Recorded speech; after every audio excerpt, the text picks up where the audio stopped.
Pemirsa, tersangka dugaan suap Hakim PT UN Medan, Oce Kaligis, hari ini kembali diperiksa KPK. Namun Oce menolak untuk menjalani proses pemeriksaan, bahkan ia berharap kasus yang menjerat ini segera disidangkan. Saat mendatangi gedung KPK, Oce Kaligis menyebut Panitera Pengadilan Tata Usaha Negara Medan meminta uang tunjangan hari raya atau THR ke anak buahnya yang turut ditangkap KPK saat operasi tangkap tangan. Oce membantah dirinya terlibat dalam kasus suap ke Hakim PT UN Medan.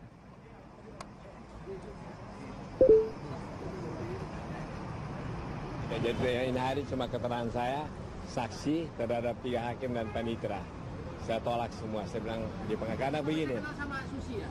Apa, barangkali ada yang kenal, saya nggak kenal, itu aja. Jadi itu hari saya cuma bicara mengenai acara hari ini. Ya. Yang mestilah, enggak dari partai tidak, tapi ketua mahkamah iya. Saya kan cinta restorasi, tapi kedudukan itu saya mesti tahu diri dong. Saya udah tersangka. Nanti apapun juga saya akan jelaskan, karena kemarin kan. Sementara itu, Ketua Umum Partai Nasdem Surya Paloh mengatakan pengacara senior Oce Kaligis telah menyampaikan pengunduran diri secara resmi dari kursi Ketua Mahkamah Partai sekaligus fungsionaris Partai Nasdem. Surya Paloh juga menyampaikan dukungan sepenuhnya kepada Komisi Pemberantasan Korupsi atau KPK dalam upaya penegakan hukum terkait kasus suap Hakim PT UN Medan. Memang saya baru saja kembali ke tanah air dari perlawatan beberapa waktu ke luar negeri. Dan saya tahu sekali tugas dan kapasitas saya sebagai Ketua Umum DPP Partai Nasdem harus segera bisa memberikan penjelasan secara resmi untuk dan atas nama Dewan Pimpinan Pusat Partai Nasdem kepada masyarakat melalui kawan-kawan pers sehubungan dengan kondisi keadaan yang memprihatinkan keluarga besar Partai Nasdem atas kasus yang menimpa saudara kami Bapak Otto Cornelis Kaligis sebagai fungsionaris dalam kedudukan beliau sebagai Ketua Mahkamah Partai Nasdem. Yang jelas adalah, saudara, satu sikap DPP Partai Nasdem adalah mendukung sepenuhnya tanpa sedikit pun ada keraguan atas upaya penegakan hukum yang terus-menerus diperjuangkan oleh anak-anak bangsa ini di negeri kita ini. Dan itu harus berlaku secara keseluruhan, universal, tanpa ada pengecualian sedikit pun. Termasuk apa yang terjadi dalam kasus Bapak Otto Cornelis Kaligis. Tetapi jelas bahwasannya spirit dan semangat penegakan hukum ini tetap dengan semangat transparansi dan juga menjaga seutuhnya ajas praduga tidak bersalah. Inilah konsepsi dan pikiran-pikiran yang terus-menerus diperjuangkan oleh Partai Nasdem ini. Sebagai partai yang memang datang dengan kesadaran penuh bahwasanya kita ingin maju sebagai satu bangsa. Kedua, tentu seperti apa yang kami canangkan, seluruh aktivitas dan kegiatan yang menyangkut fungsionaris apabila dia terlibat dalam satu kasus, dikenakan dalam status sebagai tersangka, dia otomatis mendapatkan sanksi daripada Partai Nasdem.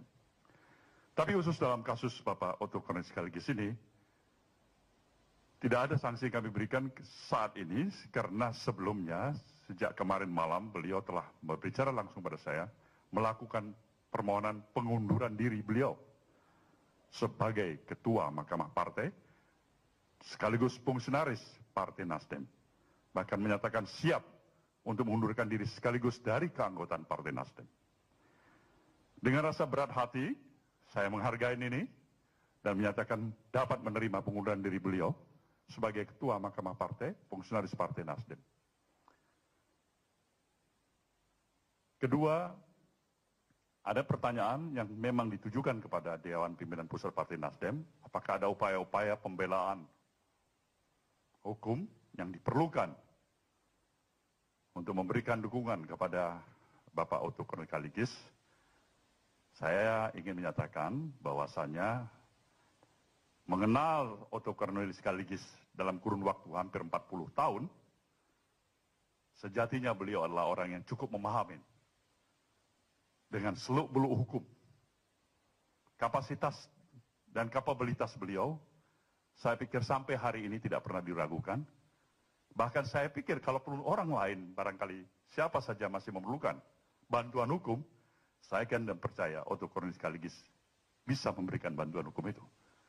Jadi dalam arti kata, DPP tidak perlu memberikan bantuan hukum, karena automatically saya yakin beliau masih mempunyai kapasitas dan kapabilitas untuk itu, beserta aparat yang dimiliki oleh beliau. Saudara, hal yang lain, situasi yang kami harapkan adalah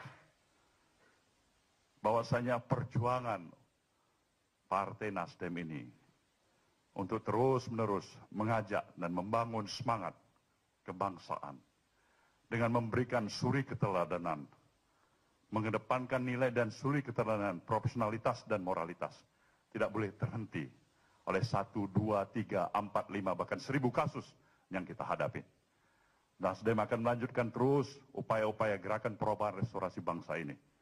Dan insya Allah, kami yakin dan percaya, sepanjang niat baik, kejujuran hati, konsistensi sikap masih ada pada diri semangat para kader Nasdem, maka bagaimanapun tantangan, rintangan yang dihadapi, insya Allah kami akan mampu menghadapi itu. Demikianlah penjelasan resmi ini. Semoga Tuhan Yang Maha Esa memberikan semangat kepada kita bersama, ridhonya kepada kita semuanya, dan pada hari baik dan bulan baik ini, menjelang Hari Raya Idul Fitri, sekaligus saya ingin mengucapkan selamat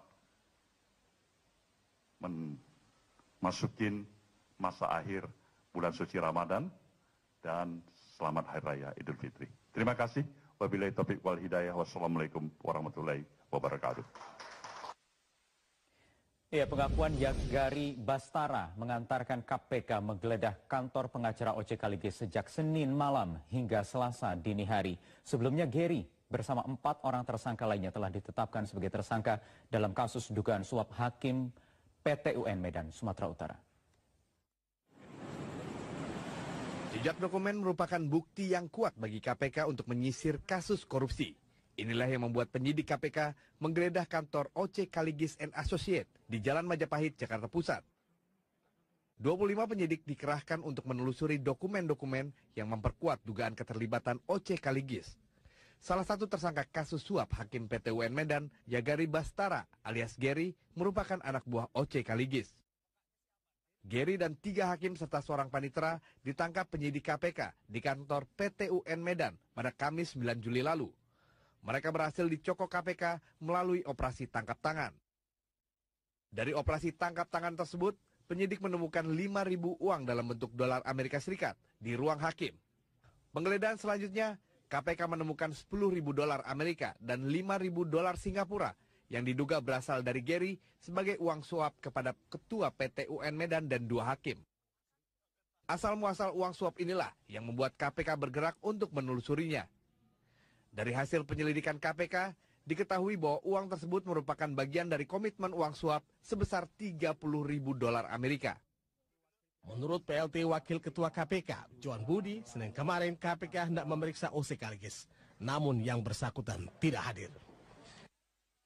Dengan mengantongi bukti yang kuat, KPK akhirnya Selasa siang menetapkan OC Kaligis sebagai tersangka. Pasal korupsi telah dikenakan terhadap OC Kaligis. Nanti akan terbuka di persidangan sampai seberapa jauh. Tapi saya yakin bahwa dari melihat bukti-bukti yang dikumpulkan oleh para penyidik, saya yakin orang-orang yang ditahan ini ada memiliki keterlibatan di dalam perkaranya. Ya. Juga keterlibatan di Sumatera Utara, Pak, nggak terwujud. Ya, yang kami sedang selidiki itu kami kembangkan. Kami belum bisa menjelaskan apa keterlibatannya, tapi yang jelas tim penyelidik sedang bekerja untuk itu. Di kasus ini ada peran, Pak, dari Pak Gatot? Yang kita selidiki sekarang jelas bahwa tim pengacara ini adalah conveyor, pembawa pesan. Nah, dari mana sumber duitnya ini yang akan kami selidiki. Ya. Komunikasi.